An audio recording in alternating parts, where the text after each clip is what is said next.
अस्सलाम वालेकुम वरहमतुल्लाहि वबरकातुहू। दोस्तों मैं हूं नईम। दोस्तों हज कमेटी ऑफ इंडिया की तरफ से 7th वेटिंग लिस्ट ये जारी हो चुकी है। अल्हम्दुलिल्लाह बहुत तेज़ी से अब वेटिंग लिस्ट आएंगे। जो लोग पेमेंट भरेंगे और डॉक्यूमेंट्स अपलोड करेंगे इंशाल्लाह उनका नंबर सेलेक्ट किया जाएगा।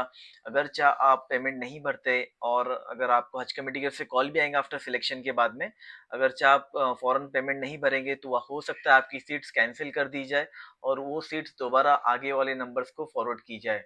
अगर आप हज 2026 का इरादा रखते हैं तो आपको जल्द से जल्द डिसीजन लेकर पेमेंट भरकर अपने डॉक्यूमेंट्स अपलोड करने हैं। अब काफ़ी ज़्यादा वक्त हो रहा है, मतलब काफ़ी कम वक्त बचे है हज के लिए। अल्हम्दुलिल्लाह 8 फरवरी से यानी आज के दिन से ही हज के वीज़ा शुरू होने जा रहे हैं और उम्मीद करते हैं कि जल्द से जल्द हज कमेटी भी अपना वीज़ा का प्रोसेस स्टार्ट करेंगी। इंशाल्लाह थर्ड और फाइनल इंस्टॉलमेंट भी बहुत ही जल्द अनाउंस किया जाएगा। ये सेकेंड वीक के एंड तक या थर्ड वीक में उम्मीद करते हैं कि ये पेमेंट का अनाउंसमेंट किया जाए। इसकी भी आप तैयारी रखें और जल्द से जल्द अपना पेमेंट भर दें। और अगर आप इस वक्त कैंसिलेशन भी अगर करना चाहेंगे तो आपको कैंसिलेशन के चार्ज भी काफ़ी हेवी भरने पड़ सकते हैं। हम दुआ करते हैं कि आप तमाम के लिए आसानी हो और आप अपनी तैयारियां पूरी ज़ोरों में शुरू रखें। इंशाल्लाह हज के मुतालिक, हज और उम्रा के ताल्लुक से एक नई सीरीज़ में इंशाल्लाह इस वक्त हम शुरू करने जा रहे हैं और जिसमें इंशाल्लाह शॉर्ट्स के ज़रिए से और कुछ प्रैक्टिकल चीज़ें वगैरह दिखाकर भी हम आपकी रहनुमाई करेंगे इंशाल्लाह। डेली इंशाल्लाह आपको शॉर्ट्स आते रहेंगे और अपनी हज की तैयारियां आप करते रहे। एक बुक आपको बताते चलूँ, ये एक ज़ादे हज एक किताब है माशाल्लाह। ये बहुत ही बेहतरीन और बहुत ही सिंपल अंदाज में, और जे लिखने वाले हमारे हाजी खलील अहमद साहब जामा मस्जिद मुंबई के मुसन्निफ़ है इस किताब के और बरसों का इनका तजुर्बा है हज का। अगर आप इस किताब को मैं इंशाल्लाह डिस्क्रिप्शन में भी इसका लिंक दे देता हूँ। आप इसे ऑनलाइन पढ़ भी सकते हैं। ये उर्दू और गुजराती 2 लैंग्वेज में ये किताब अवेलेबल है।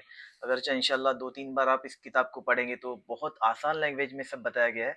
तो इंशाल्लाह आपको इससे काफ़ी ज़्यादा फ़ायदा होगा। दूसरी एक अपील हम हज कमेटी से करना चाहेंगे कि बहुत सारे हाजियों के बेंगलोर से, राजस्थान से और कई हैदराबाद से, कई जगहों से फ़ोन आ रहे हैं कि उनके ट्रेनर्स उनसे कांटेक्ट भी नहीं कर रहे हैं, उन्हें उन्हें वैक्सीनेशन का कुछ भी पता नहीं है।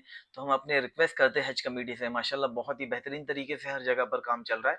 लेकिन हम हज कमेटी से रिक्वेस्ट करते हैं कि आप ट्रेनर्स से कांटेक्ट में रह के कि उनका फॉलोअप लेते रहे। जैसे कि महाराष्ट्र में अल्हम्दुलिल्लाह हमने देखा कि स्टेट कमेटी की तरफ से कंटिन्यू हमें फॉलोअप उनकी तरफ से फॉलोअप होता रहा कि रोज़ाना जैसे हम वैक्सीनेशन के टाइम पे कितने वैक्सीन दिए गए, कितने लोग अटेंड थे, ये तमाम चीज़ें, और गूगल फॉर्म भी हमने भरने के लिए कहा गया। ये तमाम चीज़ें महाराष्ट्र कमेटी की तरफ से फॉलोअप लिया गया। उसी तरह तमाम स्टेट से हम रिक्वेस्ट करते हैं कि आप अपने ट्रेनर से कांटेक्ट कीजिए और वैक्सीनेशन पूरे हुए या नहीं, कितने लोग फिट है और किसी को क्या प्रॉब्लम आ रही है इसकी आप थोड़ी मालूमात लें। कई जगहों पर हमने देखा है कि कुछ लोग, जैसे कल ही एक जगह से फ़ोन था कि कुछ शुगर थोड़ी नॉर्मल ज़्यादा होने की वजह से उन्हें अनफिट देने के लिए कह रहे थे, लेकिन ऐसा नहीं है।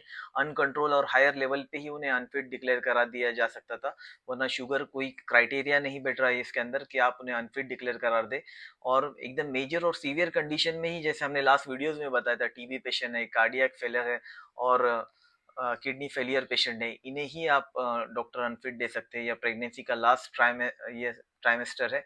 तो इन तमाम कंडीशंस में पेशेंट को प्रॉब्लम आ सकती है। डायबिटिक प्रेशर के लिए इतना कोई इशू नहीं है, तो इंशाल्लाह आप बिल्कुल घबराए नहीं। लोग काफ़ी ज़्यादा घबरा रहे हैं इसके अंदर। तो हमारी हज कमेटी से यही अपील है कि आप अपने ट्रेनर्स से कांटेक्ट में रह के थोड़ा उनसे फॉलो अप लेते रहे और इंशाल्लाह मज़ीद जो कुछ मालूमात आती रहेंगी हम आपको इंशाल्लाह बताते रहेंगे। और आप दुआ में याद रखिए। अस्सलाम वालेकुम वरहमतुल्लाहि वबरकातुहू।